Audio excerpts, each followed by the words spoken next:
Waking up is not to do with the world out there. Waking up is to do with the observing what's happening inside our bodies, in our emotions, in our head. Is when we question everything inside us.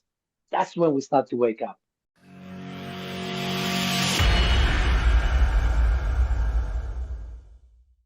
Hello, everybody, gorgeous people. Well, we are here talking about gorgeous people and gorgeous views. We're here with Sal. Just as before we get into our subjects that we're going to go on. So, are you a carnivore? Carnivore, as in the carnivore diet, and that you just eat meat? Is that what you do? I am 100% carnivore. All I eat is meat and fats. I eat eggs as well. I mean, this could be a whole subject in itself, but many years ago, I was a vegetarian for about 20 years. And I also used to eat a lot of sweets. And then everything was great. I had great body, good physique, lots of exercising. And then suddenly, out of the blue, I began to get fat. Nothing had changed. Well, okay, I was making a bit more homemade bread. But how old were you when this happened? This was in my early 50s. Okay. Mm-hmm. And subsequently, it turns out that I had been type 2 diabetic for many years, and I had damaged my kidneys. I was unaware of this. Even though I was aware of the symptoms, I just wasn't putting the two and two together. And so then I went on a journey to heal myself. And the end result of that was at one point I discovered that actually I had damaged my guts. Yeah. By this time, Charlie and I had come together. And so through Charlie, I learned that actually I had gut damage from aluminium. And sure enough, when I looked around, I've been using aluminium in all manner of things for years. And so we started working together on healing me. And that involved becoming 100% carnivore. Okay. As the means of allowing my guts to heal. And, there's a lot more to that, but helped me to deal with my, at the time, type 2 diabetes, which had become really quite bad. Yeah. But, today I'm good. And I've been a pure carnivore now for 5 years. It was disheartening at first because I couldn't even have eggs or lamb or anything else. As long as my guts had damage, then the lectins from this, from the protein within lamb and eggs and any other bird or whatever, it would create allergic reactions in my body. Okay. But over the last 6 months, my guts are now fully healed. Charlie said, yeah, you can eat eggs now. And I can eat lamb as well. Okay. And now I can eat these things with impunity. Before I couldn't. So my diet is a bit more diverse, but it's still purely meat, protein and fats, nothing else. Okay. Fantastic. And do you eat fish or is it just animal meat? It's only animal meat. I'm not 100% sure whether the reason why I cannot eat fish is because the whole bloody thing is so polluted. Right. I think finding healthy fish out there is getting to be difficult. And I think that has a lot to do with why Charlie is still not allowing me to eat fish. Okay. It's interesting that you were taking your guidance from Charlie. And when I made my shift, which was in my 50s, when I realized that something was seriously awry, something was not right, I used the idiomotor signaling, talking to my body wisdom. Quite who I was connecting to, I don't know, but my body wisdom was saying yes for this, no for that. And by doing a similar thing, suddenly my whole health changed, very, very, very quickly. Well, we could do a different podcast another time where we focus exclusively on that, because it's a big deal for humanity right now. Absolutely. Yeah. That's okay. That's interesting. Yeah, I've got lots of questions about the carnivore diet, which we'll do that in a separate. So, Sal, everything's a mess. and everything's okay. The world we're living in what I'm describing as clown world. We're in a circus and we're in clown world. What I mean by that is that before everything used to, we're in the age of, we're in the period of light where everybody's seeing now. We have to see. We've come out of the darkness into the light. And so we're seeing what's always been there, but we never quite saw it the way that we see it now, where, we're seeing levels of corruption in politicians that's immense. We're seeing the inability of politicians to even think beyond what they're told to do. We're seeing world disasters happening and calamities and wars and everything. How are you feeling? Well, how am I feeling? A mixture. The reason why I reached out to you again is because I have come out of my dark cloud. Over the winter, I spent about 5 months where I was so despondent that I stopped everything.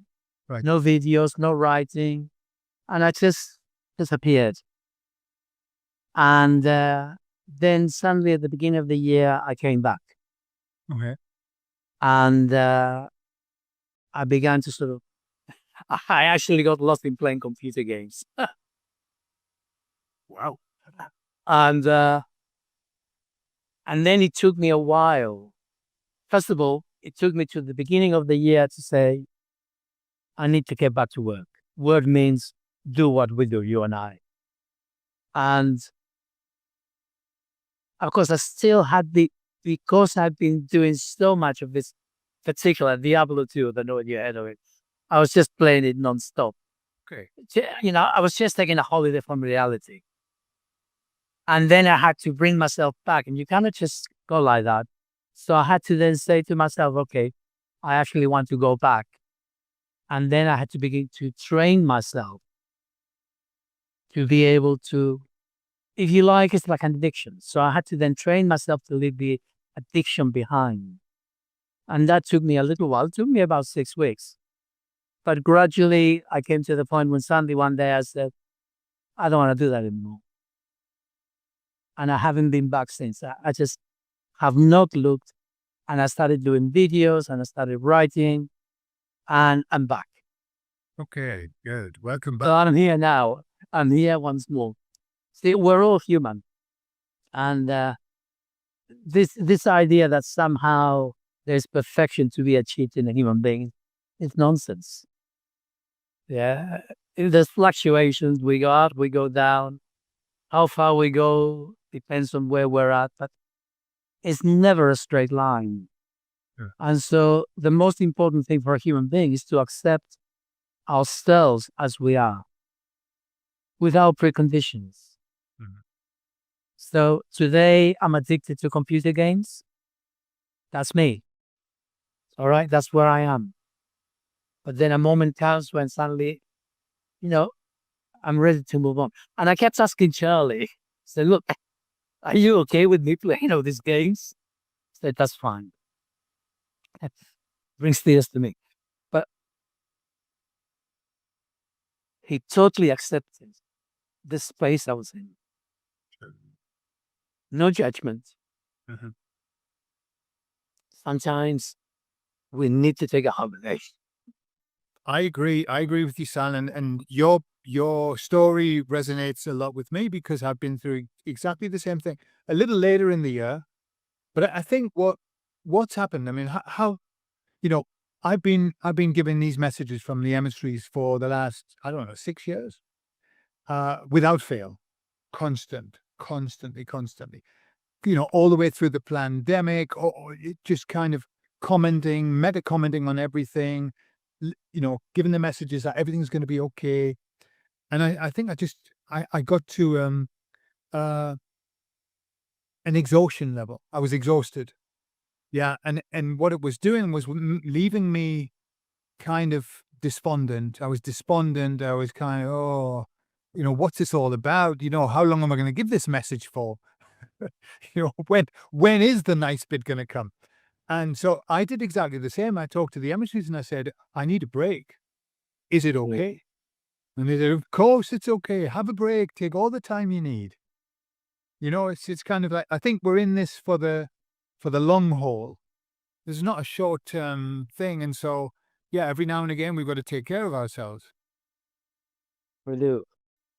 Even though it may not appear that it's a good thing. It turns into addiction. But hey, We deal with it. Yeah, so, yeah, the world. I mean, when I was a young lad, my idea of being a spiritual being was move away from the world. sure. Forget about the world. I never had an interest in what's going on around me. I was just focused on, I want to grow, I want to develop. But over the last few years, I find myself being interested in politics, not as in let's vote for Joe Bloggs or the other one, because as you said at the beginning, there's a lot of corruption. And most of them are corrupt. Whether we're talking the UK, America, the European core market, corruption is endemic everywhere. And all the people at the top, they're all marionettes. Someone else is pulling the strings. And to get a sense of that, for those who are listening, I would say listen to Andrew Bridget before he was thrown out of Parliament. When he was standing up for COVID and he wanted answers to what was going on.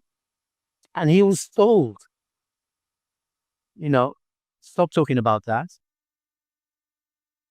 And you either shut up and get a peerage and, we feather your nest, everything will be great.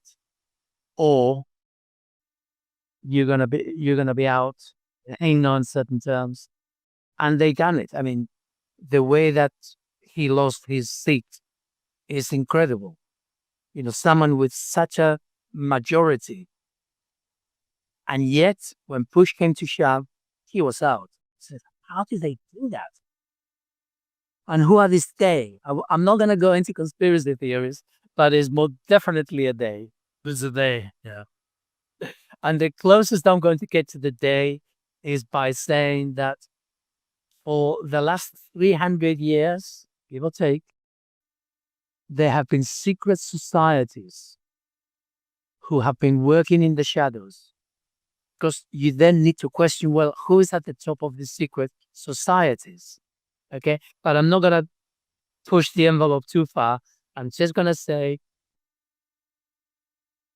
our societies have been managed at a political level for hundreds of years. And people think you go and you vote for Joe Bloggs, this, that, the other. No, they present you two opposing alternatives. Look, choose this one or choose that one. But they're both batting for the same team. How do we know? Well, look back. Look back at the history, political history. Nothing ever changes. Everything keeps going in one direction. Greater and greater control of the individual. Yeah. Less and less choice. So it's just that was on my head. True. And it's interesting what you were saying about the fact that before you were never interested in politics, and nor was I. And I think many people weren't. I mean, I was being brought up as a Jehovah's Witness. We were told that all of that was Babylon the Great. It was bad, and so I never had any interest. Never. I didn't even know how to talk about. They were right. That the Jehovah's Witnesses, they don't back to Babylon. Yeah, the Jehovah's Witnesses have, because they're using the Bible as a reference, so they've got a lot of things right. They just think they've got the monopoly on the end of the world, and they haven't. But so what happened was, I was just thinking when you said it, I was thinking just like 2 days ago, whatever happened, I was never interested in politics, but I realized I was thinking, well, what made me interested? And it was when they started interfering in my life. When they're just those stupid politicians who do the thing, no problem. But when they locked me into my house that's when I got very, very interested in politics, you know. So I think all of us, you know, everybody who's watching this would probably agree that it's very important that we educate ourselves on what's happening. We need to know, because by knowing, then we are able to say no when we have to say no. We need to know what, you know, what is yes and what is no. And I'll take it a little step further, just a tiny little bit.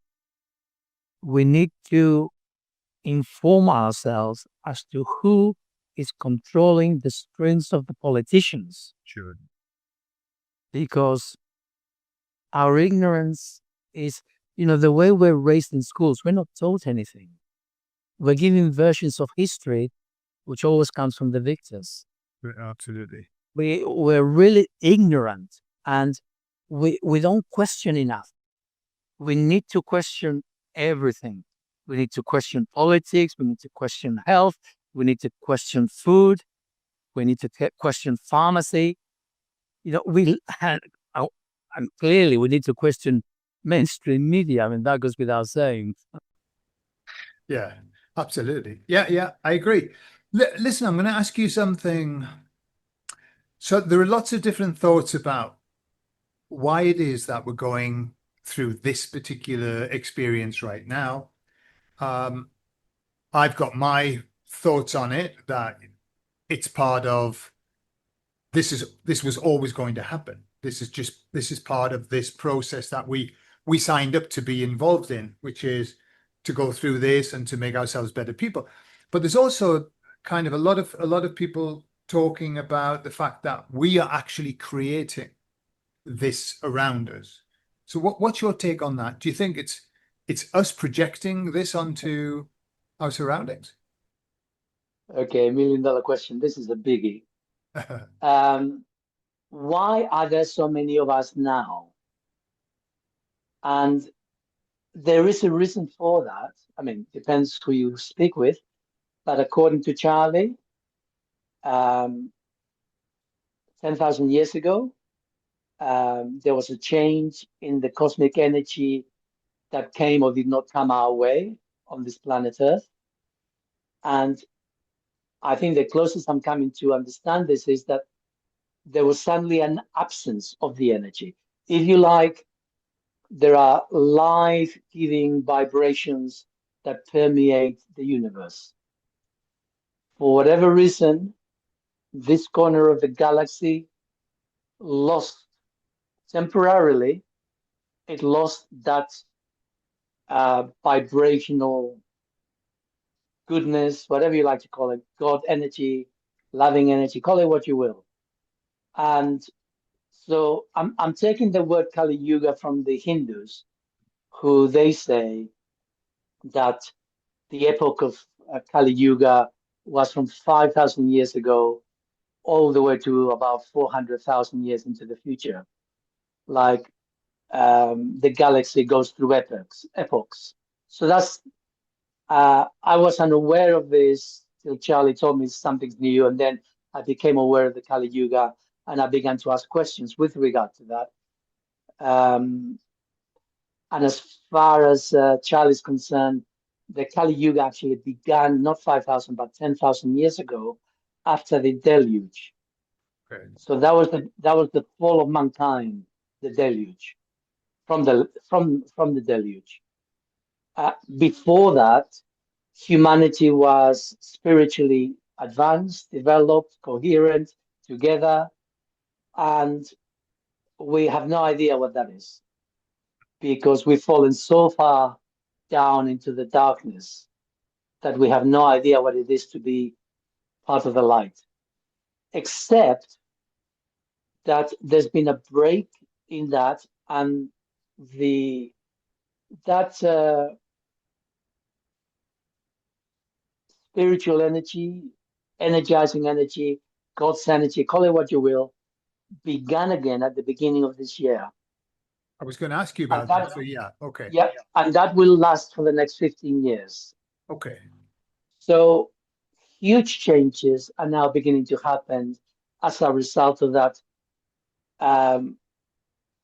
energy, which is the way it's meant to be. So the possibility of coming out of the darkness has just increased 1,000-fold. So why are there so many of us? Because from the point of view of the soul dimension, 10,000 years is nothing. And from the point of view of the cosmos, 10,000 years is a very, very small amount.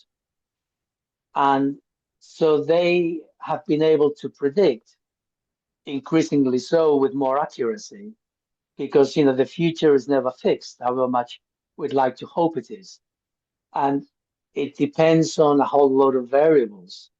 Within the world of humanity, the variables are immense. The more people there are in the world, the more variables there are for all manner of possibilities, not all of them good per se. However, the plan was that this will be an opportunity because the Kali Yuga will come back for the next 400 plus 1,000 years. So this is an opportunity for those souls who are ready to be moved to a different part of the galaxy, to different planets, where they will not be under the dark cloud of the Kali Yuga epoch on this earth. So why is there so many of us? Precisely for this reason. But also, with the more people that are born, the more opportunity for what I'm now calling the NPC players, the non-playing characters. This is the very, very inexperienced souls who have no chance of controlling a human body, of being in charge of the higher aspects of a human being. So they're not even controlling the ego, let alone connecting with any of the higher faculties available to us, which have always been available. They're part of who we are, but not available to us because of where we are at. And so there's a proportion of humanity which will never go off planet, but who are for that, for those who wish to manipulate humanity. I'll come back to that in a minute. So we've now got a proportion of humanity who is ready to come to their senses in a literal sense, get off your head and come into your senses in your body, be in the here and now, because that is the only way we can deal with the traumas, with the shadow, which we may get to talk about. We have to be present in the moment in our bodies to be a witness to what's going on within our system. So now all of this will become easier for those. I was writing a little article about it. This came to my head, and I call them L drivers. There's a lot of people on this earth who have been in so many previous incarnations that really they know how to drive the car, but they're still going around with L plates because they're so lost in their heads, they can't see the wood for the trees, but they know how to do it. They just haven't been able, the indoctrination has been so great that they just haven't had a chance. But they know how to do this. All they have to do is listen to their hearts, and that will happen. So anyway, time to throw off the L plates. Really take control of your vehicle and your senses and connect with your heart and your higher faculties. Anyway, that's why there's so many of us. Some are opportunistic at the bottom, and some because we're ready to move elsewhere. And this is the perfect opportunity over these next 15 plus years to get our act together You don't need to get your act together to become a living Buddha. You don't need to become one of the disciples. You don't need to become perfect. You don't need to be fully there. You just need to be there halfway. That's all that's required. Make it halfway, and then the aliens who are here to help us, who are here to take us to other places, will do the rest. Uh, Okay. because if you die in this planet and you haven't made it to the halfway mark, you'll be lost here till the next opportunity arises, whenever that is. Sure. Whereas if you make it to the halfway mark, you're still alive, you're taking a life to another planet. When you die in the other planet, even if you don't make it all the way, it won't take long before you do move. Because the whole point about spirit being in a human body is to progress, not to keep repeating, regurgitating the CAD, time and again and again. Uh, so anyway, Okay. Okay. So that's stop there. interesting. That's an interesting view. I, as you talk about what the information that you get, I'm kind of passing it into what the emissaries tell me about, because lately they've been talking about timelines a lot. In fact, it got to a point where I said, I'm not going to talk anymore about timelines. Then I continued to talk about them. But they were saying that we're coming up to, and remember this, their perception of time is not our perception of time. They're coming up to could mean anything, but we're coming up to a split off. So they're very, very clear about that, and how those who choose not to, those who choose to stay, really, it's a choice of, I'm very happy with what's happening. I want to be part of this. They stay, and those of us who are ready and prepared to move on, we move on. I mean, you're saying, we'll be taken up live to another place and all of that. Very, very, you would know that it was happening. The emissaries they seem to indicate that the split is something that we won't be aware of until we'll only be aware of it in retrospect, because it'll be something so organic that we won't know. That's what they say.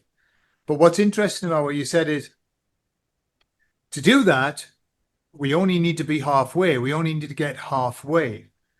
And it made me think of the law of one, something that David Wilcock used to talk a lot about. And his, in the law of one, that's exactly what they talk in terms of percentages. And they said, you must be 51%, they called it service to others. You must be in that 51%. Whatever, there's plenty of names we can give it, but it's that you've got to be more than half. And I suppose it makes sense, even if you think of it in a logical, a balance way. You've got to tip the balance, even if it's 1%, tip the balance over to the right side. Otherwise, you might end up on the wrong side, Okay. From Charlie's viewpoint, um, if you were to say that we're totally free of ego and pure spirit, then that would be 100%. Okay. The true humans are 95% there. Human beings on this earth, the highest possibility is about 88 something percent. Okay. And so no human being can detach themselves from their ego to such an extent beyond 88%. Mm-hmm. Yeah. Um, which is why we're human. Yeah. And so if you were to cut 88 in half, I never thought of it this way before, but 88, that comes to 44 something percent. Sure. So there you go. So that's the 45% integration. So from Charlie's point of view, he's been very emphatic that the minimum, the cutoff line is 45%. Sure. 44 won't cut it. You've got to be 45%. And the reason for that is very straightforward. And this is because people will be taken up to spaceships in which the true humans exist. And it is not possible for a person who is full of repressed emotions, i.e., they've got a large shadow, to coexist in the same space as a true human. Chalk and cheese. You just cannot bring the two together. Their reality does not allow for that level of negativity in their world, of projected negativity. So it's just not going to happen. So 45% is the minimum. Okay. Okay. And I suppose in terms of that, that's of our potential of 88, 45% is the 51, 52, 53% of our potential. So halfway. Yeah, Sounds, yeah, yeah, sounds about right. yeah. Yeah. And I think that's good news for us, that in a lot of ways, because that doesn't mean that we have to be perfect. It doesn't mean that we have to seek perfectionism, which many people do. And that's actually quite an egotistical thing to do, to seek perfectionism, but actually to accept that, hey, I've just got to do the best I can and make sure I tip the balance. It's a lot more workable. It's a lot easier to manage, and it takes the stress off as well. Well, that was the good news. The bad news is the majority of humanity right now is around 20%. Bummer. Okay. And I mean, in this, I'm including all the NPCs. Sure. Sure. Yeah. All right. Um, and, I've been working with clients for a few years. And so far, the hardest movement is to make it from 20 to about 25%. Okay. There's just so much baggage in the background that's the hardest one. But then once you get past that 25%, it begins to speed up Okay. because as you deal with your baggage, it's easier. I'll tell you what it is. When we're at 20%, we're very inflexible. Mm. And so as we climb, we become more and more flexible.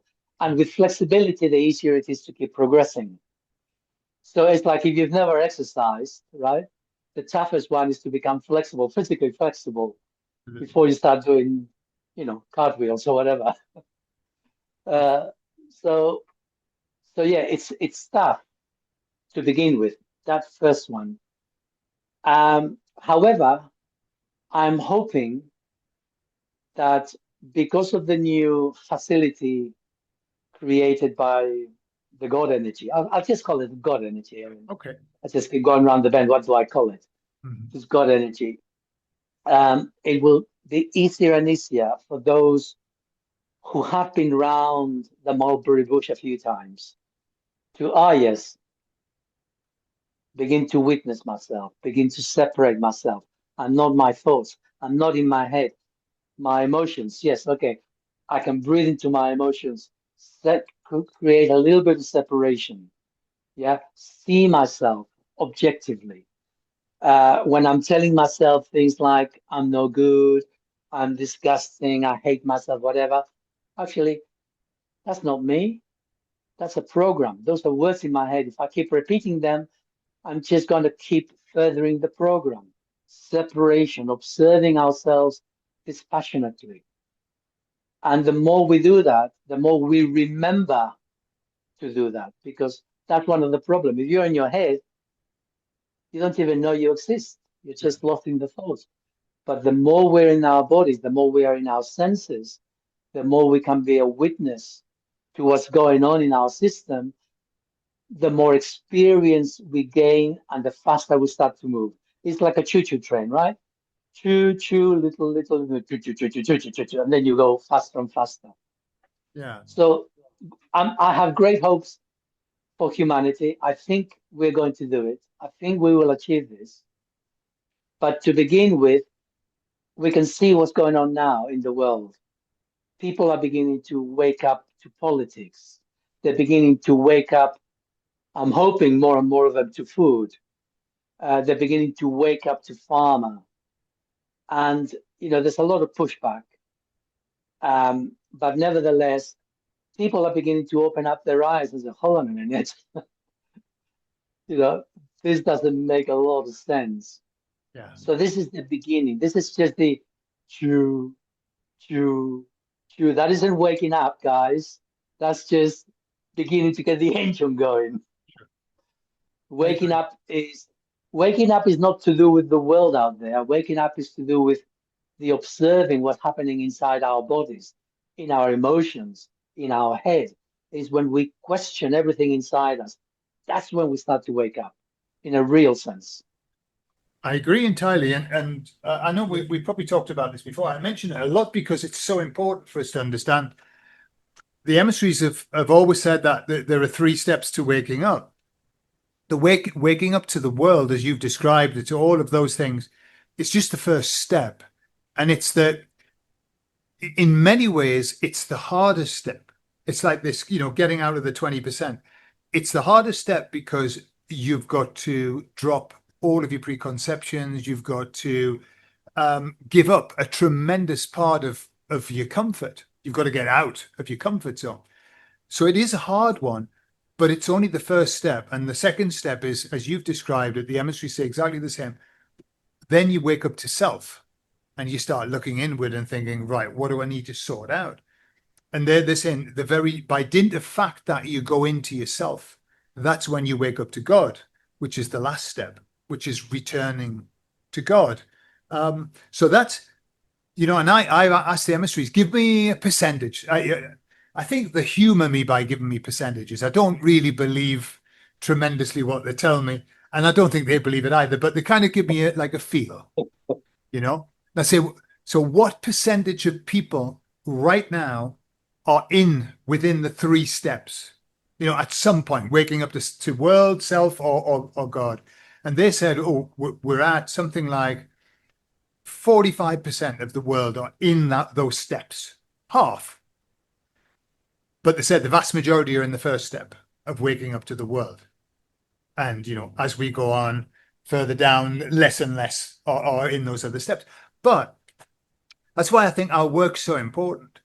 All of the people who are out here giving messages, helping people to go to that next step of waking up to self, because you can get trapped in waking up to the world. You can get trapped, I'm just going to go down another rabbit hole. I'm going to go down another rabbit hole, and I'm going to get angry about this, and I'm going to be furious about this, and I'm going to tell everybody about this, and I'm going to lose all of my friends and family by talking about it. We've all been there. And yes, there's a time for that. There is a time to go through that. And it's very important. You can't skip that step. You've got to kind of be aware. But then there's a point where you've got to let that go and say, okay, I forgive that now. Now I need to start working on me and forgiving me, So I think that's why I keep going. Yeah. Because I want people to know that it isn't just what's happening out there. In fact, that's the least important. It's what's happening in here and what's happening up there that's the most important.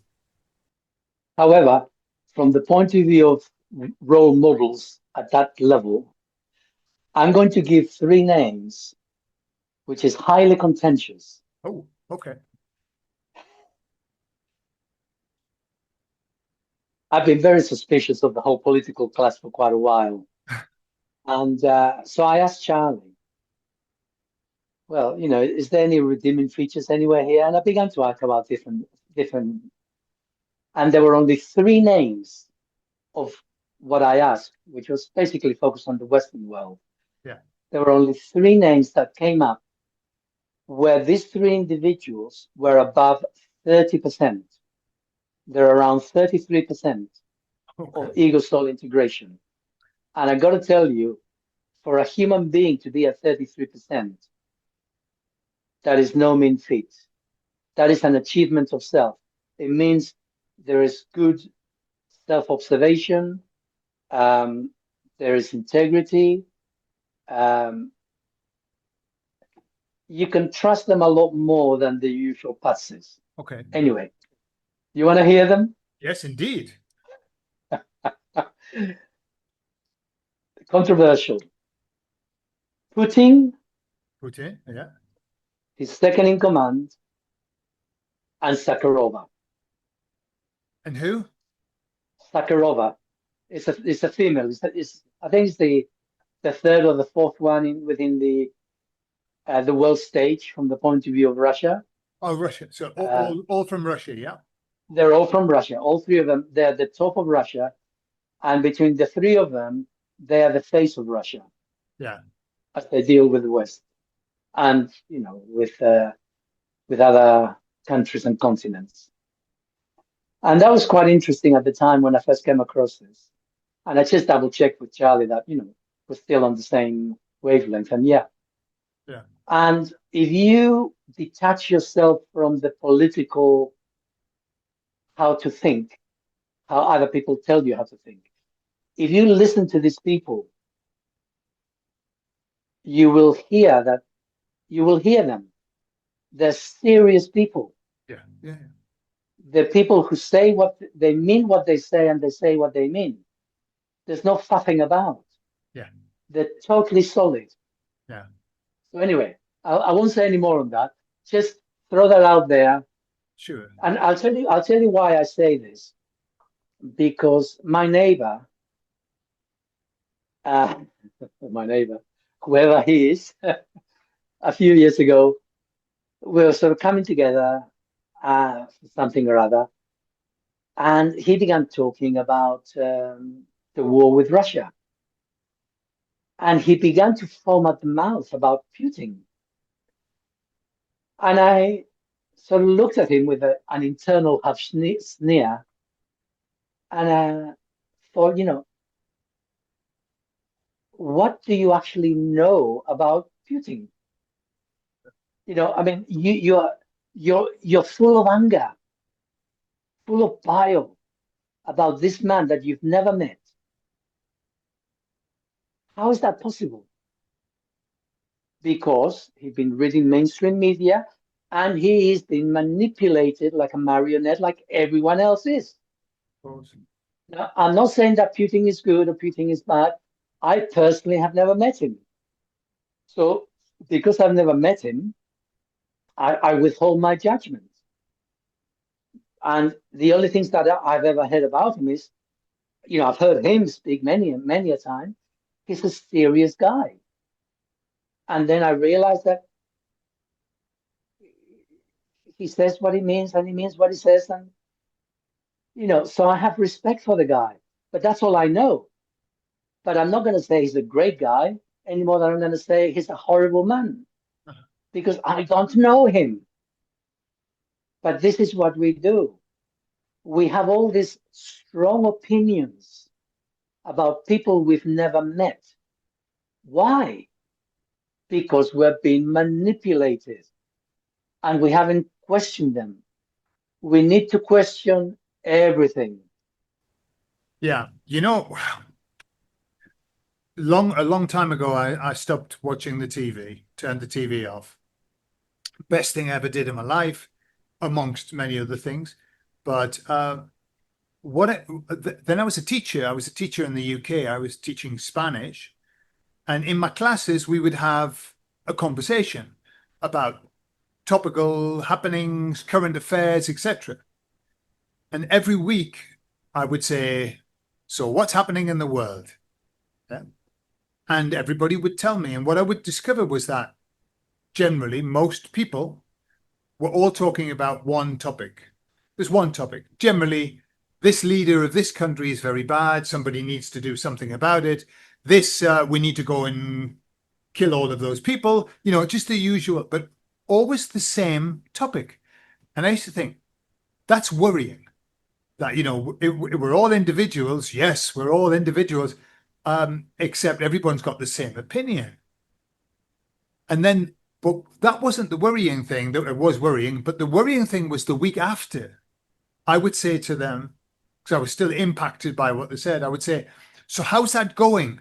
How's the situation in Libya or whatever? And they would say, oh, I don't know. But that guy, the other guy, he's bad. Somebody needs to do something. And I thought, what happened to this regime change that was happening and bombings and everything? And they couldn't even remember. It was out of the ken. And I thought, wow, the television does a great job, a fantastic job, but not just of putting ideas into the mind, taking other ones out. And I don't know how you find, but now everything's moving quickly. I understand that, and I understand that we're kind of in the toroidal field. We're coming down the thin bit in the middle, and it's very fast. But I'm aware that people's retention, even my retention of what happened 3 weeks ago, 4 weeks ago, it's I forget because everything's happening so quickly. But people have no memory. You know, when you talk to people about the pandemic, they can't really remember that much now. You know, and I say, well, do you remember when they did this and this and this and this? And people going, no, I don't think it was that bad. You know, so the television, it's what a tool, you know, or media, let's call it that. But to put ideas in and to take old ones out, that one's not working now. We'll put this one in. See, it's awesome what they do. Hats off to them. So if we talk about the shadow now, Yeah. then some of the shadow aspect of humanity does not even belong to the individuals. So we've got this group of people who are manipulating the average NPC player and the other guys with the L plate still on, and they're manipulating them into experiencing or displaying reactive emotions. They've been harvested, and that is an energy that is being used to foment and maintain a status quo. And this is the problem. This is why people will struggle to wake up, because they're under the effect of a shadow which is not of their own making. It's something that's come their way from outside. And I mean, we all have, you know, I say we all, I don't, but sorry, that was unnecessary. But Many of us. but we all have all these repressed emotions in the background out of awareness, and they they impinge onto our world, onto the people around us, looking for a means of redressing the imbalance, of helping us to become aware of that part of our psyche which is disassociated from us, from our consciousness completely. And that is something that we're subject to and we're dealing with on a day-to-day basis. But this is something different. This is not ours, not individually at any rate. This is something which is being manufactured and which is affecting individuals and stopping them from waking up to, like, it's a bit like you're under the water. You don't know you're under the water till you come above the water and you take a deep breath. Then you know the difference. But there's something like that. You know, we are at the mercy of which in effect is a bit like a hidden force. We're at the mercy of these hidden forces. And this is why it's so important to begin to create separation within our psyche, to become a witness to what's going on in our bodies, in our thoughts, so that we can say, no, that's not me. A bit like when I was with that guy, the neighbor, and he was, foaming at the mouth about Putin and the Russians. Well, if I hadn't been able to separate, I would have been caught in the, horrible, and you get into that negativity. And we need to be so observant of ourselves in relation to others because it's out there. It's an oppressive force just at the edges of our psychic awareness. It's there impinging on us. Sure. Yeah, and they're very good at it, and they've studied it a lot, and they studied us a lot. They understand because, in my experience, having gone down the road of hypnosis and understanding hypnosis and studying it, I'm aware that we are as people incredibly suggestible.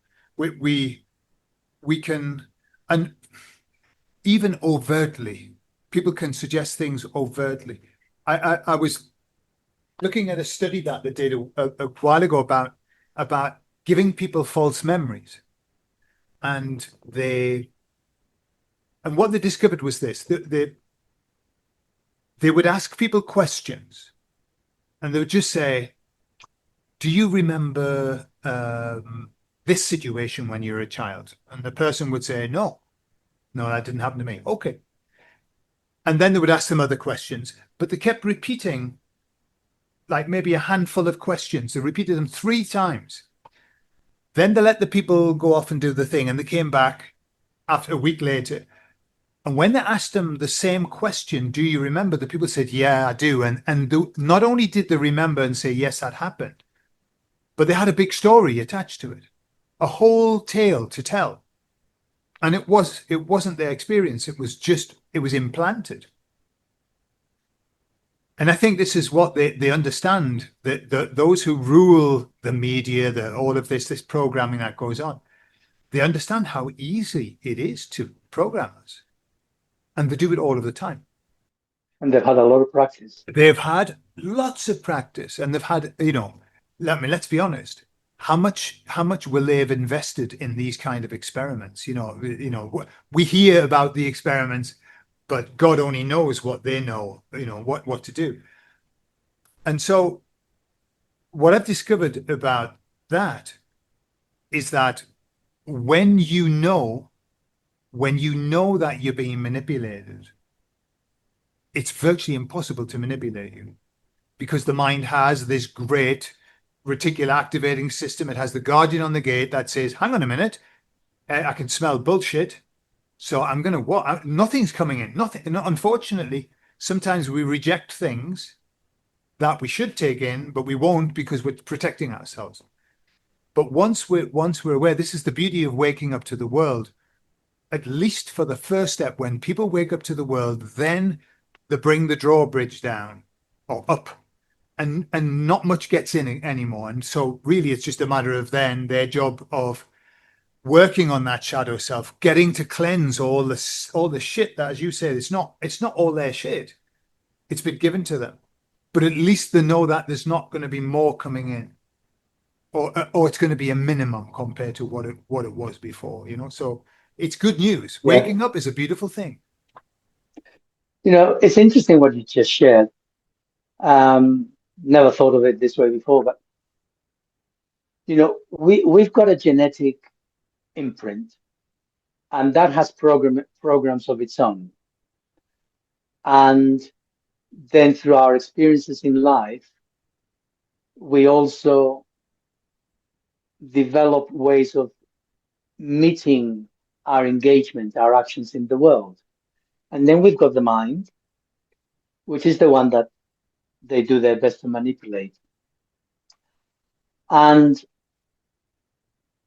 the interesting thing is that we actually live in the present if we're in our senses. And so the past is not really here or there. It's quite irrelevant. We hang on to the past, but as you say, the stories from one particular viewpoint. You got two brothers talking about being 5 and 7 years old, and they both see the world differently. They've had a different experience. So what is the truth? truth is very subjective. And I mean, and this is, you and I, when we work with people, we help them to change the story so that they're no longer affected by a particular way of looking at it. Yeah. Yeah. So memory is not fixed. Memory is just a storyboard. And so we are far healthier if we rely on our genetic and emotional, I don't mean reactions, but immediacy of dealing with the world when we're in the present. This is a truer engagement with the world than when we rely on memories from the past to inform how to behave in the present. Yeah. Makes sense to you, as I Yeah, guess. yeah, it does. It does. And it reminds me of I was just happened to bump into a video of a guy talking about time being linear. And he was saying we have this perception of beginning, middle, end. We have this perception of linear time, like 100 years ago, 100 years in the future. And he said, of course, that's just a perception. There is no linearness to time. There's only now, and there only ever has been now. And no matter what we imagine that exists beyond now, it's just an imagination. It's just a figment of our imagination. All that we have is now. And yeah, it made me think of that because I was listening. I've had the concept of, I mean, the emissaries just keep saying there's no such thing as time. Every now and again, they just slip it in. Remember, there's no such thing as time. It's just a perception that we have here. It's the same with our perception of truth. Like we have these perceptions of what's real. That I want to know the truth, and I'm in the truth movement, and I'm even the Jehovah's Witnesses. They call their religion the truth, and it's the biggest lie you could possibly ever. No. It's the truth for them. It's the It's truth their for them. truth. It's the truth for them. It is. However, when you peel back the layers and you understand that our human this vehicle, we don't have the potential nor the ability to actually capture the truth. We don't have it. Our processing doesn't allow us to get the truth. We only get a perception of the truth, a piece of the truth. And so we end up fighting our lives, fighting to get something that we never really had the chance to have ever. The same as we spend our life, like I used to, living in the future, which doesn't exist. And some people are living in the past, which doesn't exist. And it's like we do waste a lot of our time here.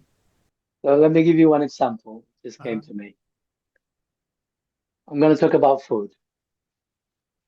So if you take a young child who has not been preconditioned as to what to eat, so the child is totally in the moment, in the present, and you give him an asparagus or a little piece of bacon,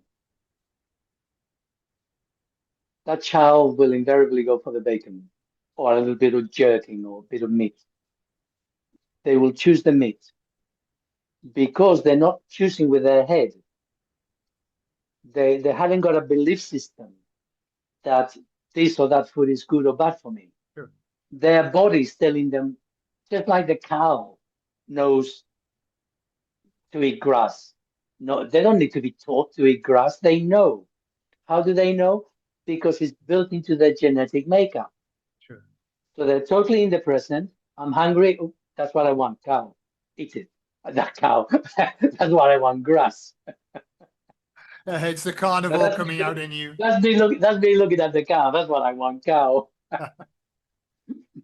But we do that, you see. We're not even in the present when it comes to food Yeah. because we're choosing things out of memory rather than out of, oh, I feel, I really want that. And I don't mean because of addiction, because, oh, I want that cake. No, you're just addicted to the sugar. Sure. Yeah. Oh, I really fancy a glass of wine. That's not your body asking for it. No, That's your memories.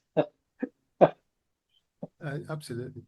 So let me, because we've been chatting for just over an hour now. Let me ask you a question to finish. Yeah.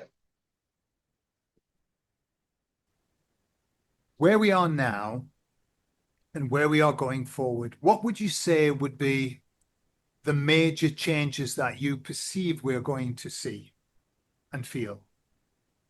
The the defining one, and already I can see it because Charlie told me years ago that world population will actually go down to around 6.5 billion people. Okay. And you think, hold on, by 2046, it should be 9 billion something, the way that we've been progressing. So that's a huge change. And okay, and how's that going to happen? But now I'm reading, I'm watching videos of people who are doing research, and they're saying 30% of women, they're not getting pregnant. Yeah. The COVID has damaged their insides. That's just the woman. Then you got, yeah, then you got the man. I thought, well, that could explain it.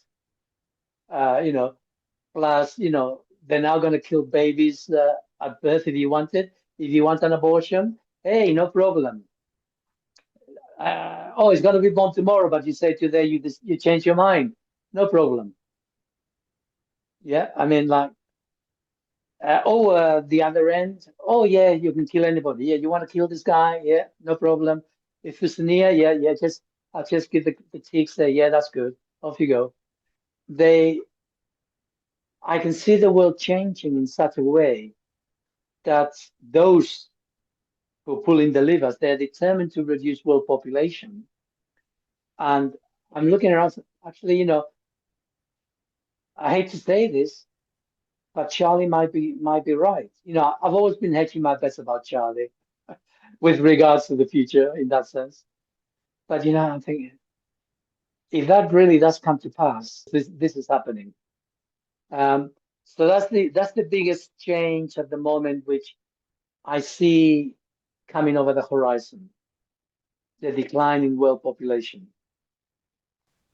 We'll see. Okay. And what about so on the positive side, in terms of what we would call the Great Awakening, what do you see might happen? Nothing yet. It's early days. Sure. We're only, where are we? 5 months past the gate. Yeah, Um, and the beginning is always the hard, yeah. It's a steep road. sure. So that beginning is tough. Uh, I am hopeful. I am hopeful. I've recently joined X, and I thought, right, I'll start putting my stuff on X. And I'm beginning to get a little bit more feedback from that than I was from YouTube or Facebook Yeah, or even Telegram, to be honest. So it's a new medium. There are people out there, but I'm not counting my chickens just yet. It's still a little bit early. sure. Yeah. Yeah, because you mentioned 15 years, yeah? 15 years of a Yeah. window that we've got. Yeah. 15 years window for the sun's rays to shine, but then there's another nearly 5 years before people are taking off planet. Okay. But it means suddenly the light goes off. So that means that within this 15 years, there has to be enough people already connected so that they've cleared a lot of their debris, a lot of the trauma from their shadow. Because we keep ourselves in the darkness because everybody's projecting their shadow into the environment, quite apart from what the guys in charge are doing with the manipulation. and it's very difficult to lift your head above the parapet. However, as people clear parts of their shadow, there's not so much projecting going on. People can see each other clearly. They're not reacting to each other. They've stopped listening to the manipulation. So that part begins to disappear from their world. They're no longer at the mercy of that hidden influence. It will speed up, and I'm hoping that by the 15 year, there will be more than enough people who will have cleared their connection with their heart, so that those stragglers who still have the L plates on will find it easy to wake up, because there won't be such pressures on them Yeah. from the dark side. Yeah. So I'm hopeful. I'm hopeful. But it's early days, okay? It's very early days. It's early days. Yeah. Yeah. Okay. Well, fantastic. Keep, Well, keep, what? keep your eyes open on the world population. That's the Okay. Okay. that's the defining. Let's see. Let's see. All right.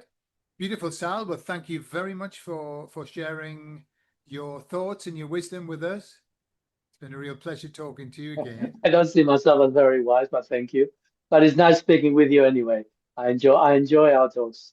So do I, always, yeah. And we'll talk again. We'll come together in a while and see how we're getting on. See see whether we've seen any more steps happening. All right, Sal. Take care of yourself then. You too. All the best. Bye for now.